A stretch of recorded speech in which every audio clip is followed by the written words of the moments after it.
Hi guys, welcome back to ex explain. So നമ്മളിന്ന് പുതിയൊരു video വന്നിരിക്കുകയാണ്. അതിനകത്ത് നമ്മൾ ഡിസ്കസ് ചെയ്യാൻ പോകുന്നത് ലാലീഗയെ പറ്റിയാണ്. ലാലീഗയെ പറ്റി എന്നോട് കുറേ പേര് ഡിസ്കസ് ചെയ്യണമെന്ന് പറഞ്ഞുകൊണ്ടിരുന്നു. പക്ഷേ ഞാൻ കുറച്ച് നാളായിട്ട് ലാലീഗ ഫോളോ ചെയ്യുന്നില്ലായിരുന്നു. അപ്പോൾ എനിക്കൊന്ന് എൽ ക്ലാസിക്കോന് ശേഷമാണ് ലാലീഗ ഫുള്ളി ഒന്ന് ഫോക്കസ് ചെയ്ത് കാണാൻ തുടങ്ങിയത്. അപ്പോൾ അതിനെപ്പറ്റി മാത്രമല്ല, അതിന് മുമ്പുള്ള കളികൾ ഞാൻ, അതായത് മെയിൻ ക്ലബ്ബുകളുടെ കളികൾ കുറേ റീപ്ലേ ഒക്കെ കണ്ടിരുന്നു. പക്ഷേ സ്റ്റിൽ മര്യാദയ്ക്ക് ഫോളോ ചെയ്യാണ്ട് പറയുന്നത് ശരിയല്ലെന്ന് തോന്നിയതുകൊണ്ടാണ് ഞാൻ ഇടാതിരുന്നത്. അപ്പോൾ നമുക്ക് ലാലീഗയെ പറ്റി സംസാരിക്കാം. അപ്പോൾ ലാലീഗ ഭയങ്കര ഇൻട്രസ്റ്റിംഗ് ആണ്. കാര്യം പൊതുവെ ഞാൻ ലാലീഗ കണ്ടു തുടങ്ങുമ്പോൾ രണ്ട് ടീമുകളേ ഉള്ളൂ ഫസ്റ്റ് ഓർ സെക്കൻഡ് ആയിട്ട് ഇങ്ങനെ മാറി നിന്നുകൊണ്ടിരുന്നത്. അത് ബാഴ്സലോണയും റയൽ മഡ്രിഡുമാണ്. അപ്പോൾ പക്ഷേ ഈ ഒരു ടേബിൾ ഇപ്പോൾ കറണ്ട്ലി, അത് ഭാവിയിൽ എങ്ങനെയാണെന്ന് നമുക്കറിയില്ല, പക്ഷേ ഇപ്പോഴത്തെ ടേബിൾ നോക്കുമ്പോൾ ഇറ്റ്സ് വെരി ഇൻട്രസ്റ്റിംഗ്. കാര്യം അതായത് ഫസ്റ്റ് നിൽക്കുന്നത് ബാഴ്സലോണയാണ്, സെക്കൻഡ് റയൽ മഡ്രിഡാണ്, തേർഡ് വില്ലാറയലാണ്, ഫോർത്ത് അത്ലറ്റിക്കോ ആണ്. ഫസ്റ്റ് നിൽക്കുന്ന ബാഴ്സലോണയും വില്ലാറയൽ,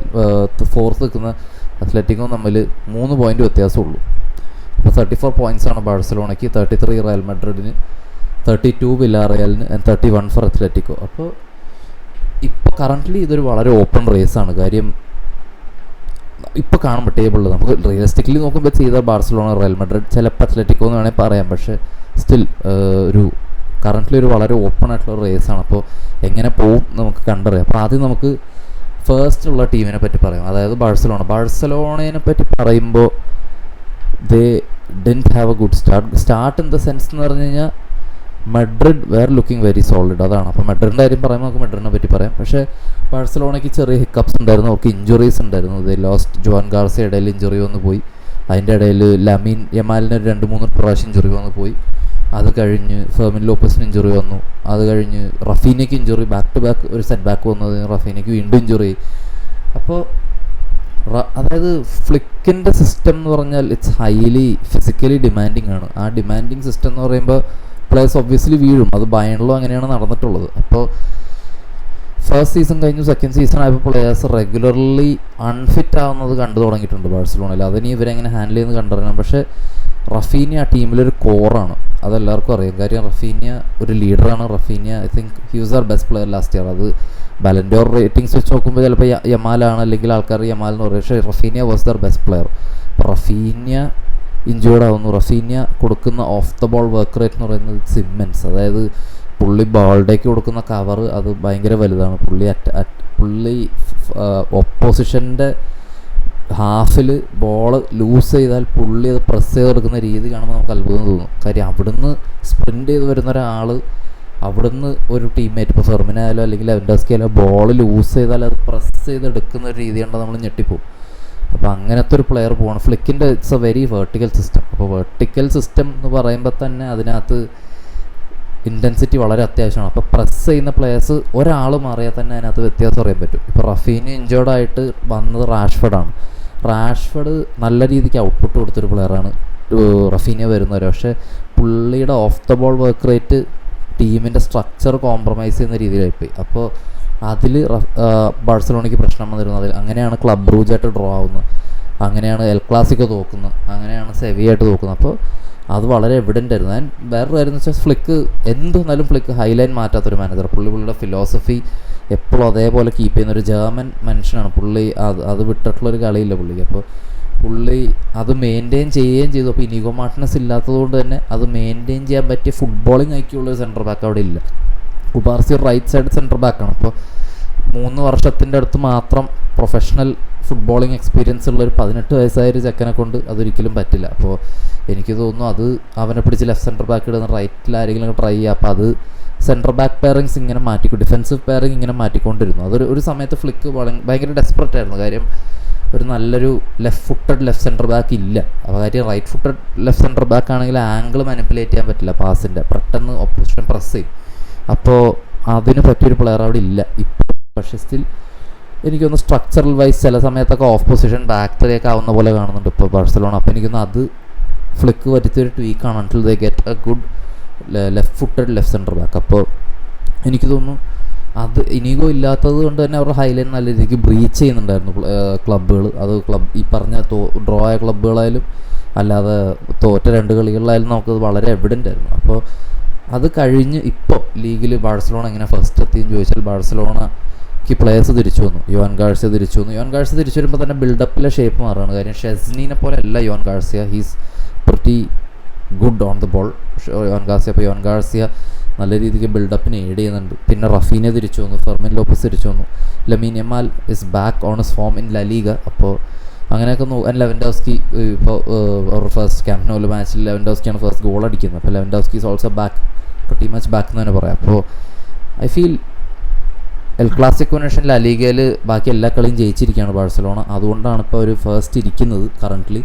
അപ്പോൾ ലോങ് ടേം, അതായത് ഈ സീസൺ തീരുമ്പോൾ മെയ് വരെ രണ്ടാമത്തെ ഒരു സീസണാണ് ഫ്ലിക്കിൻ്റെ അണ്ടറിൽ. ആ ഒരു സീസൺ കോർ പ്ലെയേഴ്സ്, അതായത് Pedri, Raphinha, Lamine Yamal, de Jong, Balde, ഇവരെ കുണ്ടെ. കാര്യം കുണ്ടയുടെ ഫോം വളരെ മോശമാണ് ഈ സീസണിൽ. അപ്പോൾ കുണ്ടെ അത് ഫെറ്റീഗാണ്, ക്ലിയർലി ഫെറ്റീഗാണ്. കഴിഞ്ഞ കൊല്ലം ഏതൊരു പോയിന്റിൽ 100 മാച്ച് കളിച്ചതിൻ്റെ ഒരു സ്റ്റാറ്റൊക്കെ ഞാൻ വായിച്ചിരുന്നു. അപ്പോൾ ഐ ഫീൽ അത് ഫെറ്റീഗാണ്, ക്ലിയർ ഫെറ്റീഗാണ്. അപ്പോൾ അതിന് റൊട്ടേറ്റ് ചെയ്യേണ്ട ഒരാളില്ല ഇപ്പോൾ അവിടെ ബാഴ്സലോണയിൽ. അത് ലോങ് ടേമിൽ, അതായത് ഈ ടൈറ്റിൽ റേസിലുള്ളൊരു ടീമിന് ഈ ഒരു 11 ഫിറ്റായി വെക്കാൻ പറ്റുമോ എന്നുള്ള ഫ്ലിക്കിനൊരു വലിയ ചോദ്യമാണ്. അപ്പോൾ അത് എങ്ങനെ പുള്ളി ഡീൽ ചെയ്യും എന്ന് നമുക്ക് കണ്ടു തന്നെ അറിയാം. പിന്നെ അടുത്തത് നമ്മൾ സംസാരിക്കുമ്പോൾ റയൽ മാഡ്രിഡിനെ പറ്റിയാണ്. റയൽ മാഡ്രിഡിനെ പറ്റി സംസാരിക്കാനാണെങ്കിൽ കുറേ ഉണ്ട്. കാര്യം Real Madrid until they faced Liverpool at Anfield അവർ ഒരു വിന്നിങ് റണ്ണിലായിരുന്നു. They were I think arguably one of the best teams ആ സമയത്ത്. കാര്യം അത്ര നല്ല ഫോമിലായിരുന്നു. Off the ball they were very good. ഇപ്പോൾ ഞാൻ ഇടയ്ക്കിടയ്ക്ക് എല്ലാ വീഡിയോയിലും പറയാറുണ്ട് ഓഫ് ദ ബോൾ എന്ന് പറയാറുണ്ട്. അതായത് കറൻ്റ്ലി അത് ഇപ്പോൾ ഗോഡിയോളയുടെ അണ്ടറിലോ അല്ലെങ്കിൽ നമ്മൾ ഒരു ഫ്രീ ഫ്ലോയിങ് ഫുട്ബോൾ കാണണമെന്നുണ്ടെങ്കിൽ അത് സത്യം പറഞ്ഞാൽ നിയർലി ഇമ്പോസിബിളാണ്.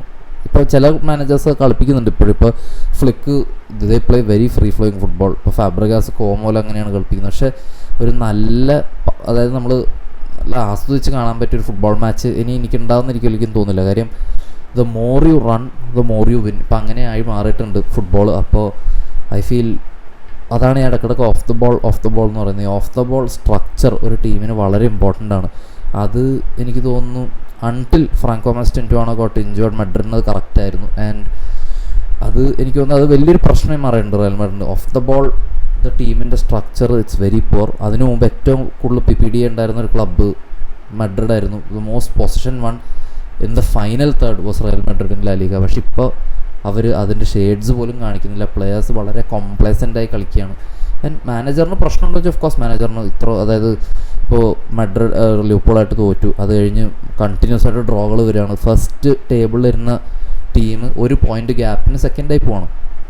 അപ്പോൾ ഞാൻ മറ്റേ ന്യൂസിലോട്ടൊന്നും കിടക്കുന്നില്ല, ഡ്രസ്സിംഗ് റൂം ന്യൂസിലോട്ടൊന്നും കിടക്കുന്നില്ല. കാര്യം അതിന് മാരിയോ കോർട്ടഗാൻ ഇട്ട റിപ്പോർട്ടാണെങ്കിൽ പോലും അതിനകത്തൊക്കെ എത്ര സത്യമുണ്ട് എന്നൊന്നും നമുക്കറിയില്ല. അപ്പോൾ അത് ഞാൻ പറയുന്നതിൽ വലിയ പോയിൻ്റ് ഇല്ല. പക്ഷേ Alonso is A very good manager. Still he's one of the best managers. അതായത് ഗോഡിയോള അല്ലെങ്കിൽ ക്ലോപ്പ് അങ്ങനത്തെ ലെവലിലല്ല, അതായത് അപ്കമിങ് മാനേജേഴ്സിൽ എലീറ്റ് ആവാൻ പറ്റിയൊരു മാനേജറാണ് ചാബി അലോൺസോ. അപ്പോൾ പുള്ളിക്ക് ഒരു സിസ്റ്റം മാനേജർ, പുള്ളിക്ക് വേണ്ട എൻവയോൺമെൻറ്റ് ക്ലബ്ബ് ഒരുക്കി കൊടുക്കുക എന്നുള്ളതാണ്. അപ്പോൾ ഐ ഫീൽ ഇപ്പോൾ currently players of the ball എന്ന് പറഞ്ഞാൽ പ്ലെയേഴ്സ് ലുക്ക് വെരി ഓഫ്. അതായത് അവർക്ക് ഒപ്പോണൻറ്റ് ഹാഫിൽ ഫൈനൽ തേർഡിൽ പോയി പൊസിഷൻ ലൂസ് ചെയ്താൽ അത് തിരിച്ച് വിൻ ബാക്ക് ചെയ്യാനുള്ള ഒരു ഇത് ഫോർവേഡ് പ്ലേയേഴ്സിനില്ലാതെ Mbappe we can give Mbappe the luxury. ഇപ്പോൾ എല്ലാ ക്ലബ്ബിലും അങ്ങനത്തെ ഒരു പ്ലെയർ ഉണ്ട്. എംബാപ്പേനെ ലക്ഷറി വേണം, കാര്യം he's the best player Real Madrid. പക്ഷേ ബാക്കിയുള്ള players they look very of, വളരെ കോംപ്ലേസൻ്റ് ആണ്. അപ്പോൾ അത് എങ്ങനെ മാനേജ് ചെയ്യുമെന്ന് എനിക്കറിയില്ല ചാബി അലോൺസോ. അത് പ്ലെയേഴ്സിൽ ഇൻസ്റ്റിൽ ചെയ്യാൻ പറ്റുന്നൊരു കാര്യമല്ല, പ്ലെയേഴ്സിന് വേണ്ടി തോന്നി ചെയ്യേണ്ട ഒരു കാര്യമാണ്. അതായത് ബോൾ ലൂസ് ചെയ്താൽ അത് വിൻ ബാക്ക് ചെയ്യണം എന്നുള്ളത്. ഇപ്പോൾ ജൂഡ് ബെല്ലിംഗം നല്ല രീതിക്ക് വർക്ക് ലോഡ് ഇടുന്നുണ്ട് ആ ടീമിൽ. ഇപ്പോൾ യു കാൺ ഫോഴ്സ് എംബാപ്പെ, പക്ഷേ വിങ്ങിൽ കളിക്കുന്ന രണ്ടുപേരും they should work hard. And ഒരു നല്ലൊരു ബോൾ പ്രോഗ്രസർ, നമ്മൾ മുമ്പത്തെ മിഡ്ഫീൽഡർ വീഡിയോയിൽ പറഞ്ഞ പോലെ ചുവമിനിയുടെ കൂടെ ഒരു ഓൺ ദ ബോൾ എലീറ്റായിട്ടുള്ള ഒരു മിഡ്ഫീൽഡർ ഇല്ലാതെ ഒരു ഡബിൾ പിവട്ടും വർക്ക് ചെയ്യില്ല. ഈ ലോകത്ത് ഒരു ഡബിൾ പിവട്ടും ബോൾ പ്രോഗ്രസ് ഇല്ലാതെ വർക്ക് ചെയ്യില്ല. അപ്പോൾ അത് നല്ല രീതിക്ക് അവർ പ്രോഗ്രഷനിൽ എഫക്റ്റ് ചെയ്യുന്നുണ്ട്, അവരുടെ ബിൽഡപ്പിൽ ഒരു നമ്പറിനെ ഫ്രണ്ടിൽ നിന്ന് കൂടെ വിളിക്കുക, അല്ലെങ്കിൽ ബാക്കിൽ നിന്ന് ഒരാളെ ബിൽഡപ്പിലോട്ട് എയ്ഡ് ചെയ്യാൻ വിളിക്കുക എന്ന് പറഞ്ഞാൽ മിഡ് തേർഡിൽ വെച്ച് പൊസിഷൻ ലൂസ് ചെയ്താൽ ഒരു വലിയൊരു ഹോളാണ് ബാക്കിൽ. അപ്പോൾ ഐ ഫീൽ അതാണ് മാഡ്രിഡിന് ഏറ്റവും വലിയ പ്രശ്നം ഉണ്ടാകുന്നത്. ഇപ്പോൾ ട്രെൻറ്റ് അലക്സാണ്ടർ-ആർണോൾഡ് തിരിച്ചു വന്നിട്ടുണ്ട് ആഫ്റ്റർ ഇഞ്ചുറി. അപ്പോൾ പുള്ളി ഡിഫെൻസീവ്ലി നല്ല വളറബിളാണ്, പക്ഷേ offensively he looks pretty decent. അപ്പോൾ അത് എങ്ങനെ ഇവർ ക്യാപിറ്റലൈസ് ചെയ്യുന്നൊക്കെ നോക്കാം. He's a cheat code for buildup. അത് ഇനി എങ്ങനെ ചാബി അലോൺസോ ഉപയോഗിക്കും എന്നെനിക്കറിയില്ല, പക്ഷേ വിൽ സി. ആൻഡ് മഡ്രിഡിൻ്റെ ഫോം മോശമാണോ എന്ന് ചോദിച്ചാൽ ഇറ്റ്സ് കൺസേണിങ്, അല്ലാതെ മോശം എന്ന് പറയാനില്ല. കാര്യം ഡ്രോ ആയിക്കൊണ്ടിരിക്കുകയാണ്. They get caught off guard out of position. അത് വീണ്ടും ഞാൻ പറയുകയാണ്, any club if you can't work hard, അതായത് ഒരു നല്ല രീതിക്ക് off the ball structure maintain ചെയ്ത് കളിച്ചില്ല എന്നുണ്ടെങ്കിൽ you lose. If you don't run, if you don't press hard, നല്ല രീതിക്ക് ഓടിയില്ലെങ്കിൽ you should outrun your opponent first, goals will follow. അങ്ങനെയാണ് എനിക്കിപ്പോഴും തോന്നുന്നത്. അപ്പോൾ അത് മെഡ്രിഡ് ചെയ്യുമോ ഇല്ലയോ എന്ന് അറിയണം. കാര്യം till Mastantuono got injured they did this all right. കാര്യം മസ്റ്റൻറ്റോണോ റൈറ്റ് സൈഡിൽ നല്ല രീതിക്ക് വർക്ക് ലോഡ് ഇട്ടിരുന്നു. ആൻഡ് ഗൂളറാണെങ്കിലും ഹി പ്ലേഡ് എസ് എ 10. അപ്പോൾ overall that look very decent. പക്ഷേ ഇപ്പോൾ മസ്റ്റൻറ്റോണോ ഇല്ല. അപ്പോൾ സ്ട്രക്ചർ നല്ല രീതിക്ക് പാളിയിട്ടുണ്ട്. ഇപ്പോൾ ഒരാളെ മാറ്റിയപ്പോൾ വർക്ക് ലോഡിൽ ഡിഫറൻസ് വന്നു. പ്ലെയേഴ്സ് വളരെ കോംപ്ലക്സിൻ്റെ. അതിൻ്റെ ഇടയിൽ ഡ്രസ്സിംഗ് റൂം ഇഷ്യൂ ഉണ്ടെന്ന് കേൾക്കുന്നു. അപ്പോൾ ഈ ന്യൂസ് എത്രത്തോളം സത്യമാണെന്ന് അറിയാം. പക്ഷേ ഇൻറ്റേർണൽ ഇഷ്യൂസും കൂടെ മാനേജറിനെയും പ്ലേയേഴ്സിനെ എഫക്റ്റ് ചെയ്യുന്നുണ്ട് എന്നുള്ളത് ഒരു ഫാക്റ്റ് ആവാം. ഫയറില്ലാതെ സ്മോക്ക് ഇല്ലല്ലോ. അപ്പോൾ ഐ ഫീൽ അത് ഇവരെങ്ങനെ ടാക്കിൾ ചെയ്യും എന്ന് നമുക്ക് കണ്ടതിനറിയാം. I still believe in Xabi Alonso is a very very good manager. അപ്പോൾ എങ്ങനെ മഡ്രിഡ് ഇത് ടേൺ അറൗണ്ട് ചെയ്യുന്ന നമുക്ക് കണ്ടറിയാം. അടുത്ത നമ്മൾ പറയേണ്ടത് അത്ലറ്റിക്കോ മഡ്രിഡിനെ പറ്റിയാണ്. കാര്യം അവർ ഫോർത്താണ്. ഇപ്പോൾ ഫോർത്ത് ഇരിക്കുന്ന അത്ലറ്റിക്കോ മഡ്രിഡിന് 31 പോയിൻ്റാണ്. ആഴ്സണലായിട്ട് UCL തോറ്റതിന് പിന്നെ അവരൊരു വിന്നിങ് സ്ട്രീക്കിലാണ്. 7 കളി വിൻ സ്ട്രീക്കിലാണ് അത്ലറ്റിക്കോ മഡ്രിഡ്. അപ്പോൾ ആ ടൈറ്റിൽ ചാലഞ്ചിലുണ്ടോ എന്ന് ചോദിച്ചാൽ എനിക്കറിയില്ല. അടുത്ത 2 ഫിക്ചേഴ്സ് കണ്ടറിയാൻ പറ്റും നമുക്ക് ടൈറ്റിൽ ചാലഞ്ചിൽ അത്ലറ്റിക്കോ ഉണ്ടോ ഇല്ലയോ എന്ന്. കാര്യം they face Barcelona at Camp Nou. And മഡ്രിഡിനും അടുത്തൊരു വളരെ ക്രിട്ടിക്കലായ ഫിക്ചറാണ്, അത് ബിൽബാവോ അവയാണ്. അപ്പോൾ ഈ 2 കളികളും, അത് ഒന്നാമത്തെ കാര്യം എന്ന് പറഞ്ഞാൽ ഈ കളി ജയിച്ചു കഴിഞ്ഞാൽ അത്ലറ്റിക്കോ വിൽ ഗോ, അതായത് മഡ്രിഡ് തോറ്റ് അത്ലറ്റിക്കോ ജയിച്ചു കഴിഞ്ഞാൽ Atletico will go above Real Madrid എന്നാണ് കാണുന്നത്. അപ്പോൾ ഗോൾ ഡിഫറൻസ് ഞാൻ നോക്കിയില്ല. അപ്പോൾ ഗോൾ ഡിഫറൻസ് വൈസ് എനിക്കറിയില്ല. പക്ഷേ still I feel it's a very open race. അതായത് Villarreal I think they will follow. എനിക്ക് തോന്നുന്നില്ല വിലാറയൽ എൻ്റെ വരെ ഉണ്ടാകുന്നു. ഐ മൈറ്റ് ബി റോങ്, എനിക്ക് അറിഞ്ഞൂടാ. പക്ഷേ എനിക്ക് തോന്നുന്നു it's between Real Madrid, Barcelona and Atletico. Currently ബാഴ്സലോണയ്ക്ക് ഒരു അപ്പർ ഹാൻഡ് ഉണ്ട്. ആൻഡ് മെൻ്റലി ഓൾസോ, ഒരു mentally they are a bit more stable then the Real Madrid squad. Because Real Madrid സ്ക്വാഡിന് ഹോൾസ് ഉണ്ട് and they are not mentally fully right to play football right. കാര്യം അവർ വളരെ ഓഫാണ്. അത് നേരത്തെ പറഞ്ഞ പോലെ ആ റിപ്പോർട്ട്സ് കാണുന്ന പോലെ എന്തെങ്കിലും ഉണ്ടോ ബിറ്റ്വീൻ ദ മാനേജറിനൊന്നും അറിഞ്ഞുകൂടാ.